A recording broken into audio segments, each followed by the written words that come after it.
Good morning, you all. Today we will discuss commercial farming, its types. Commercial farming का बारे में हम लोग पढ़ चुके हैं। आज हम लोग पढ़ेंगे कमर्शियल फार्मिंग का टाइप का बारे में। कमर्शियल फार्मिंग जनरली हम लोग 3 कैटेगरी में इसको डिवाइड कर सकते हैं। A commercial grain farming, B mix farming, C plantation. तो फर्स्ट ऑफ ऑल हम लोग देखेंगे commercial grain farming. Commercial grain farming, grain का मतलब होता है अनाज अर्थात दाना, जैसे कि व्हीट का, दैट मीन्स गेहूं का दाना हो, राइस का दाना हो, इसको कहते ग्रेन या तो अनाज। कमर्शियल ग्रेन फार्मिंग, इसमें generally grains like, that means अनाज जैसे कि व्हीट, मेज, पेडी, ये ग्रो किया जाता है और इसका जो ग्रो होता है एक लार्ज स्केल में किया जाता है। तो डेफिनेटली लार्ज स्केल में कमर्शियल ग्रेन का ग्रो किया जाता है, दैट मीन्स व्हीट का ग्रो किया जाता है, मेज का ग्रो किया जाता है, पेडी का ग्रो किया जाता है लार्ज स्केल में। तो इसका जो मेन पर्पस जो होगा, जो मकसद जो होगा वो कमर्शियल ही होगा। दैट मीन्स जो खेती कर रहा है इसका, ये मार्केट में सेल करने के लिए कर रहा है, दैट मीन्स कमर्शियल पर्पस रहेगा इसका। और इंडिया में अगर हम कमर्शियल ग्रेन फार्मिंग का बात करेंगे, ये ज़्यादातर पंजाब और हरियाणा एरिया में ये कमर्शियल ग्रेन फार्मिंग इंडिया में किया जाता है।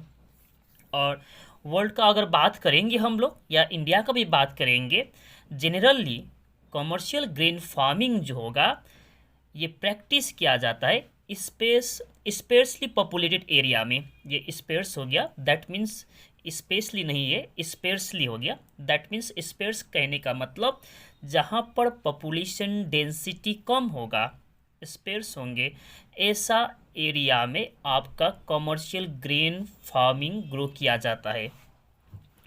दैट मीन्स जहाँ पर पॉपुलेशन डेंसिटी कम होगा, अर्थात ऐसा एरिया में कमर्शियल ग्रेन फार्मिंग बहुत लार्ज एरिया में, that means hundreds of hectares जो एरिया होगा, ऐसा एरिया में ये खेती किया जाता है और पूरी तरह से ये मैकेनाइज्ड होगा। दैट मीन्स यहाँ पर मैन्युअल लेबर को ज़्यादा इम्पोर्टेंस नहीं देते हैं, ज़्यादातर काम यहाँ पर मशीन का द्वारा किया जाता है। दैट मीन्स ये फुल्ली मैकेनाइज्ड होगा। और ये वर्ल्ड का अगर हम बात करेंगे, जनरली ये टेम्परेट ग्रासलैंड एरियाज जैसे कि नॉर्थ अमेरिका, रसिया, अर्जेंटीना में कमर्शियल ग्रेन फार्मिंग ज़्यादा मात्रा में किया जाता है। ओके, कमर्शियल ग्रेन फार्मिंग का दूसरा टाइप हो गया या तो कैटेगरी हो गया मिक्स फार्मिंग।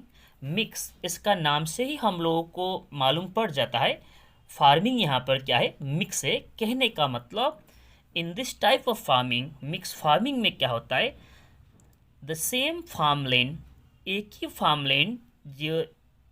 ही फार्मलैंड में हम लोग फूड क्रॉप का भी ग्रो करते हैं और फूडर क्रॉप का भी ग्रो करते हैं। और यहाँ पर हम लोग साथ साथ एनिमल रियरिंग भी करते हैं। दैट मीन्स फूड क्रॉप कहने का मतलब ऐसा क्रॉप जो हम लोग खाते हैं, और फूडर कहने का मतलब ऐसा क्रॉप जो एनिमल्स खाते हैं, दैट मीन्स चारा। और इसी तरह से एनिमल्स का डोमेस्टिकेशन भी होता है, दैट मीन्स पशुपालन भी होता है। इसीलिए इस फार्मिंग का नाम हो गया मिक्स। नंबर 1 वहाँ पर फूड क्रॉप भी है, नंबर 2 फूड क्रॉप भी है, और नंबर 3 एनिमल रियरिंग भी होता है, दैट मीन्स पशुपालन भी हो रहा है। दैट मीन्स यहाँ पर आपका इसी को कह रहा है मिक्स फार्मिंग। इसी तरह से मिक्स फार्मिंग में अगर देखेंगे तो इसको मिक्स फार्मिंग कहने का दूसरा रीज़न ये भी होता है, फार्मर्स ग्रो सीरियल्स। सीरियल्स का मतलब यही होता है आपका अनाज, जैसे कि गेहूँ हो गया, धान हो गया, ठीक है, इसका खेती भी किया जाता है। साथ साथ वेजिटेबल्स भी वहाँ पर करते हैं, वेजिटेबल्स का खेती, दैट मीन्स साग सब्जी का भी, दैट मीन्स इसीलिए भी इसको मिक्स फार्मिंग कहते हैं। और थर्ड, इसको मिक्स फार्मिंग कहने का और भी रीज़न ये है, एनिमल्स आर ऑल्सो रियर्ड, यहाँ पर जो पशुपालन जो करते हैं ये दोनों ही पर्पस के लिए, जैसे कि मिल्क के लिए भी और मीट के लिए भी, इसलिए भी ये मिक्स फार्मिंग हुआ। दैट मीन्स मिक्स फार्मिंग में फूडर क्रॉप प्लस एनिमल्स का भी वहाँ पर डोमेस्टिकेशन होता है। इसी तरह से फार्मर यहाँ पर सीरियल क्रॉप का भी ग्रो करते हैं, अनाज का भी, दैट मीन्स, और साथ साथ वेजिटेबल्स साग सब्जी का भी ग्रो करते हैं। इसी तरह से एनिमल जो रियर करते हैं ये भी दोनों पर्पस के लिए करते हैं, मिल्क के लिए भी मीट के लिए भी। और मिक्स फार्मिंग का अगर बात करेंगे जनरली इंडिया में ओडिशा और केरला में ये ज़्यादा मात्रा में देखने को मिलते हैं। और वर्ल्ड का बात करेंगे यूएसए है, ऑस्ट्रेलिया है, अर्जेंटीना है और भी कंट्रीज से। और कमर्शियल फार्मिंग का ही थॉट, ये उसी का टाइप जो है प्लांटेशन। तो प्लांटेशन क्या है इसका डेफिनेशन देखते हैं। Growing single type of crop in a large area. Single type of crop that means एक ही टाइप का क्रॉप का ग्रो करना लार्ज एरिया में, ये आपका प्लांटेशन है। किंतु यहाँ इसका डेफिनेशन यहाँ ख़त्म नहीं होता है। सिंगल टाइप ऑफ क्रॉप का अगर बात करेंगे इंडिया में, अगर हम लोग देखेंगे धान का खेती, तो सिंगल टाइप का क्रॉप दैट मीन्स धान ही धान पूरा एक लार्ज एरिया में ग्रो कर रहे, तो आप लोग ऐसे सोचते होंगे कि वो भी एक प्लांटेशन हुआ। गेहूं का भी खेती होता है लार्ज एरिया में, तो सिंगल टाइप ऑफ क्रॉप हो गया। गेहूं का एक लार्ज एरिया में खेती कर रहे, तो इसको भी प्लांटेशन कहेंगे। तो ऐसा नहीं है, प्लांटेशन का मतलब जनरली प्लांटेशन में ट्रीज का यहाँ पर ग्रो किया जाता है। ट्रीज जैसे कि कॉटन हुआ, जूट हुआ, शुगर कैन हुआ, रबर हुआ, टी हुआ, कॉफ़ी हुआ, ये सभी ट्री है, ठीक है। और प्लांटेशन क्रॉप के बारे में अगर हम देखेंगे, it has interface of both agriculture and industry. Plantation crop ऐसा क्रॉप है, ऐसा ट्री से जिसका रिलेशन एग्रीकल्चर का साथ भी है, जिसका रिलेशन इंडस्ट्री का साथ भी है। जैसे कि कॉटन का बात करेंगे, कॉटन प्लांट ये ग्रो किया जाता है लैंड पर ही, ज़मीन पर ही, दैट मीन्स एग्रीकल्चर से इसका रिलेशन तो है ही। और जब तक इस पर इंडस्ट्रियल प्रोसेस नहीं होगा तब तक कॉटन से हम कॉटन का क्लोथ नहीं बना पाएंगे। दैट मीन्स इसका रिलेशन इंडस्ट्री का साथ भी है, इसका रिलेशन एग्रीकल्चर का साथ भी है। इसी तरह से जूट का भी बात करेंगे, जूट प्लांट ग्रो होता है लैंड पर, ज़मीन पर, एग्रीकल्चर है ही। और इस पर हम लोग जब तक जूट मिल में ले करके इस पर प्रोसेस नहीं करेंगे तो जूट से हम जूट का फाइबर नहीं निकाल पाएंगे, तो इंडस्ट्रियल प्रोसेस होना होगा। दैट मीन्स इसका रिलेशन इंडस्ट्री का साथ भी है। इसी तरह से शुगर कैन, इसका खेती किया जाता है ज़मीन पर ही, एग्रीकल्चर है ही। और शुगर कैन को जब प्रोसेस करते हैं शुगर मिल में, तो इससे शुगर बनता है, इससे आपका और भी डिफरेंट टाइप का प्रोडक्ट्स बनते हैं, जैसे कि आपका मोलासेस हो गया, गुड़ हो गया, ठीक है। तो ये टोटली इंडस्ट्रियल प्रोसेस होने के बाद ही शुगर कैन से और डिफरेंट प्रोडक्ट्स बनता है। दैट मीन्स इसका रिलेशन इंडस्ट्री का साथ भी है, इसका रिलेशन आपका इसी तरह से एग्रीकल्चर का साथ भी है। इसी तरह से रबर का हो, टी का हो, कॉफ़ी का हो, ये सभी प्लांट जो है, ये सभी ट्रीज जो है, इसका रिलेशन इंडस्ट्री का साथ भी है, एग्रीकल्चर का साथ भी है। That means it has interface of both agriculture and industry. यही है आपका प्लांटेशन। ओके। और प्लांटेशन जो है इसमें एडवांस टेक्नोलॉजी का ज़्यादा यूज़ होते हैं, हार्वेस्टिंग को लेकर के हो, ग्रोइंग को लेकर के हो।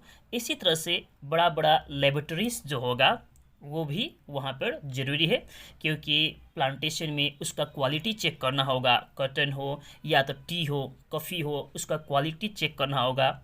तो बहुत सारा प्रोसेस के लिए यहाँ लेबोरेटरीज़ का भी ज़रूरत पड़ता है प्लांटेशन में। और प्लांटेशन का बात करेंगे तो टी का अगर बात करेंगे, टी प्रोडक्शन और वेस्ट बंगाल में है तो दार्जिलिंग, आसाम में भी है। और इसी तरह से हम कॉफ़ी रबर का बात करेंगे, ये कॉफ़ी एंड रबर दोनों ही केरला, कर्नाटका और तमिलनाडु एरिया में है। Okay, plantation complete. और हम लोग नेक्स्ट टाइप का फार्मिंग का बात करते हैं, ऑर्गेनिक फार्मिंग। तो ऑर्गेनिक फार्मिंग नाम से ही हम लोग को मालूम पड़ता है ऑर्गेनिक फार्मिंग का मतलब क्या होता है। It is a system of agriculture where chemical fertilisers are not used. Organic farming में केमिकल फर्टिलाइजर का यूज़ बिल्कुल नहीं होता है। तो केमिकल फर्टिलाइजर का यूज़ नहीं होता है, कहने का मतलब यहाँ पर फर्टिलाइजर का यूज़ ही नहीं होता है ऐसा नहीं है, यहाँ पर भी फर्टिलाइजर का यूज़ होता है। तो वो फर्टिलाइजर होता है जनरली ऑर्गेनिक ओरिजिन का, केमिकल ओरिजिन नहीं। जैसे कि कंपोस्ट मेन्योर का यूज़ होता है ऑर्गेनिक फार्मिंग में। कंपोस्ट मेन्योर कहने का मतलब होता है आपका, जैसे कि किचन में सब्जी वगैरह बनाने के बाद जो भी वेस्ट होगा उसको हम लोग डिकम्पोज कराएंगे। डिकम्पोज करने के बाद उसी को हम लोग खेती में यूज़ करेंगे। ठीक है, डिकम्पोज करने के बाद मेन्योर के रूप में वो कंपोस्ट मेन्योर हुआ। और इसी तरह से गाय बकरी जो होगा, जो घास खाते हैं, उसके बाद जो भी वेस्ट वगैरह जो होगा उसका, जो उसने नहीं खाए होंगे, उसको भी हम लोग सड़ाएंगे, डिकम्पोज कराएंगे। डिकम्पोज कराने के बाद हम लोग उसको एग्रीकल्चरल लैंड में यूज़ करेंगे। तो ये हो गया कंपोस्ट मैन्योर, दैट मीन्स ये कंपोस्ट मैन्योर हुआ। इसी तरह से ग्रीन मैन्योर, दैट मीन्स जहाँ पर खेती किया जाता है उस पर हम लोग घास वगैरह उगाएंगे। और इस टाइप का प्लांट हो जनरली जो लेगुमिनस हो, जो नाइट्रोजन फिक्सेशन में हेल्प करे, इस टाइप का प्लांट को हम ग्रो कराएंगे। और जैसे ही वो प्लांट बड़े हो जाते, ग्रास बड़े हो जाते हैं, तो हम वहाँ पर प्लॉइंग कराएंगे, दैट मीन्स ज़मीन को चाष कराएंगे। और वो जो घास जो होगा उसको हम ज़मीन के अंदर ही गाड़ देंगे। इस तरह से वही जो घास होगा ये एक ऑर्गेनिक मैन्योर का रूप में काम करेगा ज़मीन में। इसी तरह से बोन मील, बोन मिल कहने का मतलब जहाँ स्लॉटर हाउसेस वगैरह होंगे, दैट मीन्स जहाँ पर आपका एनिमल्स का मीट वगैरह, वहाँ पर एनिमल्स को मारा जाता होगा, काटा जाता होगा और मीट वगैरह मिलता होगा। तो वहाँ पर बहुत सारा वेस्ट होंगे एनिमल्स का, मीट का, या तो बोन्स वगैरह होंगे एनिमल्स का। तो इसी वेस्ट को हम लोग एग्रीकल्चरल लैंड में यूज़ करेंगे। अगर बोन्स वगैरह होंगे, बड़े बड़े हड्डी होंगे, तो उसको पीसेंगे, पीसने के बाद ज़मीन में यूज़ करेंगे। तो ये जनरली आपका एनिमल का जो बोन होगा, मीट होगा, इसमें ज़्यादातर कैल्शियम या तो फॉस्फोरस का कंसंट्रेशन ज़्यादा रहता है। तो ये ज़मीन में प्लांट के लिए एक अच्छा न्यूट्रिएंट्स का काम करते हैं। दैट मीन्स ये बोन मील हुआ, ग्रीन मैन्योर होगा, इसी तरह से कंपोस्ट मैन्योर हुआ। ये सारा चीज़ यूज़ करते हैं ऑर्गेनिक फार्मिंग में। और ऑर्गेनिक फार्मिंग का अगर बात करेंगे, ज़्यादातर अभी आपका वर्ल्ड में अगर नंबर 1 लीडिंग कंट्री है तो वो ऑस्ट्रेलिया है। और इंडिया में अगर ऑर्गेनिक फार्मिंग का बात करेंगे तो कुछ साल पहले इंडिया में सिक्किम ने डिक्लेयर किया था टोटली एक ऑर्गेनिक स्टेट बोल करके। दैट मीन्स वहाँ पर केमिकल फर्टिलाइज़र का यूज़ टोटली बैन किए थे कुछ साल पहले, और टोटली ऑर्गेनिक फार्मिंग के ज़रिए ये लोग वहाँ पर प्रोडक्शन कर रहे थे। Okay, 5th number cooperative farming. नाम से ही यहाँ पर हम लोग को मालूम पड़ता है कोऑपरेटिव मतलब कोऑपरेट करके फार्मिंग करना, दैट मीन्स एक दूसरे से सहयोग करके फार्मिंग करना। कहने का मतलब कोऑपरेटिव फार्मिंग ये इस टाइप का फार्मिंग है या तो इस टाइप का एग्रीकल्चर है जिसमें जो फार्मिंग जो किया जाता है या तो खेती जो किया जाता है जॉइंटली किया जाता है, दैट मीन्स मिल कर के करते हैं। इसका कहने का मतलब ये नहीं है कि सबका अलग अलग ज़मीन होता है तो वो ज़मीन का जो अपना अपना बाउंड्री जो होता होगा उसको ही हम लोग पूरी तरह से ख़त्म कर देंगे, ऐसा नहीं होगा। सबका अलग अलग से ज़मीन का बाउंड्री होगा ही, बट जो खेती यहाँ पर करते हैं लोग मिल करके करते हैं। दैट मीन्स कोई मशीन का ज़रूरत होगा, मशीन लाना होगा, फर्टिलाइज़र का ज़रूरत होगा, फर्टिलाइज़र ख़रीदना होगा। इसी तरह से आपका इरिगेशन का ज़रूरत होगा वहाँ पर, तो इरिगेशन के लिए मशीन वगैरह लाना होगा। तो जो भी होगा ये सब कोई मिल करके करते, कंबाइनली करते, ताकि यहाँ पर जो खर्चा जो आता है वो कम पड़ता है। अगर अकेले अकेले कोई भी मशीन को लाना होगा तो यहाँ पर खर्चा बढ़ जाता है। अगर जॉइंटली करेंगे, उसी काम को सब मिल करके करेंगे, तो उस केसेस में यहाँ पर जो इन्वेस्टमेंट जो होगा, जो खर्चा जो होगा वो कम पड़ता है। इसी तरह से जब प्रोडक्शन होता है, सेल भी करेंगे, तो अकेले अकेले सेल करने के लिए जाएंगे तो शायद यहाँ पर वो थोड़ा महंगा पड़ जाएगा। आपको मार्केटिंग के बारे में पता नहीं रहेगा, कहाँ पर क्या प्राइस चल रहा है। तो जनरली कोऑपरेटिव फार्मिंग में ये सेल भी किया जाता है प्रोडक्ट्स को कोऑपरेटिव शॉप के ज़रिए। और कोऑपरेटिव फार्मिंग में आपको ज़्यादातर कोऑपरेटिव बैंक्स के ज़रिए लोन वगैरह भी मिलता है। इस तरह से कोऑपरेटिव फार्मिंग में यहाँ पर कोऑपरेट करके एक दूसरे से, दैट मीन्स जॉइंटली यहाँ पर खेती किया जाता है। और जब प्रोडक्शन जो होगा उसका जो प्रॉफिट जो होगा वो भी जितना लोगों का जो ज़मीन का जो साइज होगा उस अकॉर्डिंग वो लोग डिस्ट्रीब्यूट करेंगे। ओके। और कोऑपरेटिव फार्मिंग है ज़्यादातर अगर सक्सेसफुल रहा है तो डेनमार्क में रहा है, ठीक है। और भी कंट्री से नीदरलैंड है, दैट मीन्स यूरोपियन कंट्रीज़ में ज़्यादातर कोऑपरेटिव फार्मिंग सक्सेसफुल है। और इंडिया का बात करेंगे तो कोऑपरेटिव फार्मिंग में ज़्यादातर महाराष्ट्र एरिया में शुगर कैन का जो वहाँ पर खेती करते हैं और शुगर मिल्स वगैरह भी वो लोग चला रहे हैं, वो ज़्यादातर सक्सेसफुल है कोऑपरेटिव फार्मिंग महाराष्ट्र एरिया में। लास्ट है डेयरी फार्मिंग। डेयरी फार्मिंग कहने का मतलब यहाँ पर होता है farm devoted chiefly to the production of milk and milk products, that means milk का उत्पादन करना, ठीक है, और मिल्क प्रोडक्ट्स बनाना, जैसे कि बटर होगा, चीज़ होगा, एसेट्रा एसेट्रा एसेट्रा। ये डेयरी फार्मिंग हो गया। That means dairy farming meat के लिए नहीं है, dairy farming milk and milk products like butter, cheese etcetera के लिए है। और इंडिया का बात करेंगे, इंडिया लार्जेस्ट प्रोड्यूसर है मिल्क का in the world, that means world में ही इंडिया लार्जेस्ट प्रोड्यूसर है मिल्क प्रोडक्शन में। और जनरली कुछ डाटा यही हम लोगों को शो करते हैं कि वर्ल्ड में जितना भी मिल्क प्रोडक्शन होता है उसका 22% मिल्क प्रोडक्शन इंडिया में ही होता है। Okay, this much perhaps chapter is completed. Thank you.